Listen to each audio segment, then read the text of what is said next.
जाने कब से ये सवाल मेरे दिमाग में घूम रहा है। उत्तर प्रदेश में कुछ भी बने वो धंस क्यों जाता है। अपने उद्घाटन के कुछ ही महीनों के भीतर ऐसा ही कुछ एक और बार उत्तर प्रदेश में हो गया है। ये पहली खबर थी। दूसरी खबर क्या है? दूसरी खबर है एक वरिष्ठ पत्रकार का ट्वीट जो कि जवाब दे देता है इस मीडिया के चरित्र पर और उन लोगों पर जो एक खबर को कई दिनों से रगड़ रहे हैं और बाकी खबरों पर ध्यान नहीं देते हैं। तीसरी खबर क्या है? एक कलाकार हैं। कलाकार वो जो साहित्य आज तक में आई और एंकर को ऐसा जवाब दिया कि उनकी बोलती बंद हो गई और जनता के ठहाके रुकने का नाम नहीं ले रहे। नमस्कार, मेरा नाम है धारण, जी है मेरा खास कार्यक्रम जहां मैं आपको दिन की 3 सबसे बड़ी खबरें बताता हूं। सबसे पहली खबर, उत्तर प्रदेश में एक और बार सड़क धंस गई है।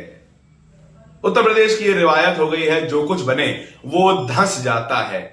पहले पूर्वांचल एक्सप्रेसवे बना, वो धंस गया। पहली ही बारिश में उसमें 15 फीट का गड्ढा हो गया। कई सैकड़ों करोड़ों की लागत से बना पूर्वांचल एक्सप्रेसवे धंस गया। और एक बार फिर यही हुआ है।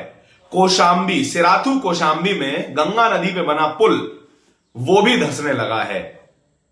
अब मैं आपको यह बताता हूं कि उस पुल को बनाने में आपके टैक्स का कितना पैसा खर्च हुआ था। 292 करोड़ की लागत से बना यह पुल अपने उद्घाटन के 9वें महीने तक भी नहीं चल पाया। उद्घाटन योगी आदित्यनाथ ने किया था और वो 9 महीने बाद उसकी ये हालत है कि वो धंस गया है। बॉर्डर पे जो रेलिंग है उसमें दरारें आ गई हैं और जब अधिकारियों को यह पता चला कि भैया सड़क धंसने लगी तो उन्होंने बालू के कट्टे उन दरारों के ऊपर रख दिए ताकि कोई देख ना पाए और लेवल बराबर हो जाए। लेकिन तब भी समस्या खत्म नहीं हुई। एक महिला पहुंची, उन्होंने बालू का एक एक कट्टा पलट के दिखाना शुरू कर दिया और उत्तर प्रदेश सरकार की एक बार फिर कलई खुल गई। लेकिन मेरी एक चिंता है, अब इसका ठीकरा किसके सर पे फोड़ा जाएगा? कथित मेरिटधारियों के सर पे या फिर उन लोगों के सर पे जिन पर ये इल्जाम लगाते रहते हैं कि आप तो आरक्षण की वजह से आ गए हैं। और जब भी ऐसी कोई घटना होती है तो ये सरकार, ये प्रशासन ऐसे लोगों को ढूंढने लगता है जो महकमे में आरक्षण की बदौलत अपना रिप्रेजेंटेशन पा गए हैं। उनके सर पे ये पूरा ठीकरा फोड़ दिया जाता है।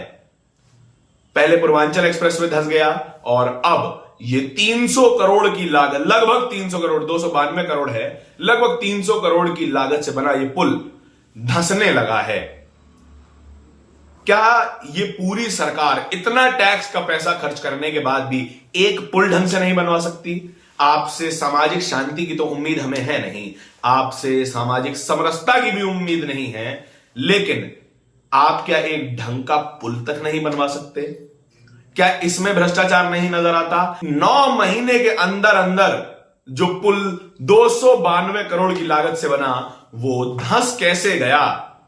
सारे अधिकारियों को इसकी जानकारी है, सारे जो है वो इंजीनियरों को इसकी जानकारी है। जैसे ही जानकारी मिली, पहले तो सीमेंट के लेप लगाए गए कि दरारें किसी तरीके से छुपा दी जाए और फिर उसके ऊपर बालू के कट्टों से उसको ढक दिया गया। दूसरी खबर क्या है? दूसरी खबर है दिलीप मंडल का एक ट्वीट। एक महिला ने एक ट्वीट करा कि दलित बहनों को उन लोगों की कहानियां सुनाई जानी चाहिए जो हत्या करके फ्रिज में बंद कर देते हैं, जो हत्या करके सूटकेस में पैक करके फेंक देते हैं। उन लोगों की कहानी सुनाई जानी चाहिए। और इस देश का टीवी मीडिया भी एक घटना को पूरे जोर से चिल्ला कर रोजाना प्राइम टाइम पर चला रहा है। इस देश में तमाम हत्याएं होती हैं, इस देश में रोजाना हत्याएं होती हैं। कुछ दिनों पहले ही जो है उत्तर प्रदेश के मथुरा में एक महिला की लाश सूटकेस में बरामद हुई थी। रोजाना ये घटना होती है, लेकिन क्योंकि दिल्ली में जो हत्या की वारदात हुई उसमें आरोपी एक मुसलमान लड़का है, तो उसको बार बार दोहराया जा रहा है, चीख चीख कर बताया जा रहा है कि मुसलमानों से सावधान रहिए। अब आप कह सकते हैं कि भैया हत्यारा मुसलमान है तो मुसलमानों से सावधान क्यों ना रहा जाए। मेरा यह कहना है कि अगर मुस्लिम समाज का कोई भी एक व्यक्ति उस लड़के के समर्थन में आता तो आपकी बात जायज थी, लेकिन जब कोई सवर्ण समाज का व्यक्ति कोई अपराध करता है तो पूरा सवर्ण समाज उसके पीछे खड़ा होता है, उसके समर्थन में खड़ा होता है। असल में जातिवाद ये है, वो नहीं कि एक व्यक्ति ने अपराध किया और उसके पूरे समाज ने उस अपराध को गलत ठहराया है और उसका समर्थन नहीं किया है। जातिवाद असल में यही होता है कि आप एक व्यक्ति के अपराध को उसकी जाति के कारण बचाने लग जाए, तब कोई जातिवाद वहां पर दिखाई देता है। यदि ये लड़का कोई सवर्ण समाज का व्यक्ति होता, हिंदू होता, तो क्या उसी जोर से, उसी जो है वो एक्साइटमेंट से, हां मैं हत्या के मामले में एक्साइटमेंट शब्द इस्तेमाल कर रहा हूं क्योंकि टीवी मीडिया इस हत्या को लेकर एक्साइटेड है। अब आप समझ सकते हैं कि भाई हत्याओं को भी एक रंग देने की कोशिश हर बार की जाती है। तीसरी खबर क्या है, नेहा एक सिंगर है, फोक सिंगर है। उनके तमाम लोकगीत आपने सुने होंगे। बिहार में काबा, यूपी में काबा और गुजरात में काबा, ये 3 बड़े लोकप्रिय गीत है उनके। नेहा सिंगर का नाम है। उन्हें आज तक ने अपने कार्यक्रम साहित्य आज तक में बुलवाकर गलती कर दी।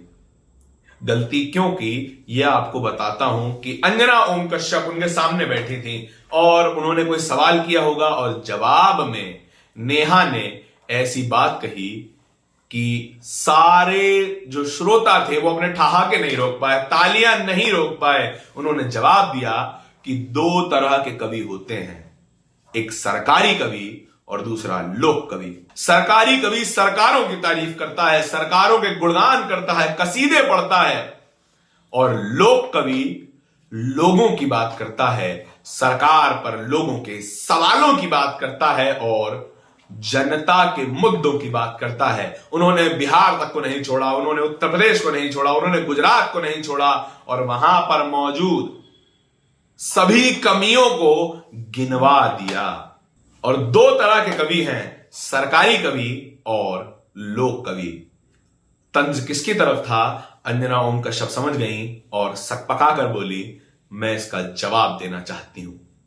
अब आप खुद सोचिए कि इस टीवी पर, आपकी टीवी मीडिया पर किस तरीके की पत्रकारिता होती है। सरकारी पत्रकारिता होती है या फिर लोक पत्रकारिता होती है। और मैं इसका जवाब आपसे मांगना चाहता हूं कि नेशनल दस्तक पर कैसी पत्रकारिता होती है, सरकारी पत्रकारिता या लोक पत्रकारिता। इन तीनों ही खबरों के बारे में आपके विचार जानना चाहता हूं कि क्यों उत्तर प्रदेश में सैकड़ों की लागत में बने जो प्रोजेक्ट है वो धस क्यों जाते हैं, और दलित महिलाओं को मुसलमानों से सावधान रहने की हिदायत देने वाले ये क्यों भूल जाते हैं कि इस देश में दहेज प्रथा से मरने वाली महिलाओं का आंकड़ा 6,800 है। ये मैं नहीं, एनसीआर भी कहता है और एक क्रेडिबल सोर्स दिलीप मंडल ये बताते हैं। और आखिरी खबर कि देश में किस तरीके की पत्रकारिता हो रही है, सरकारी पत्रकारिता या लोक पत्रकारिता। आपकी प्रतिक्रिया बहुत जरूरी है। धन्यवाद। नेशनल दस्तक की आपसे गुजारिश है कि अगर इसको बचाना चाहते हैं तो नेशनल दस्तक को सब्सक्राइब करने के लिए रेड कलर के सब्सक्राइब बटन को दबाएं, फिर बेल आइकन की घंटी दबाएं। नेशनल दस्तक को बचाने के लिए बहुत जरूरी है कि हर खबर को शेयर करें, लाइक करें, कमेंट जरूर करें।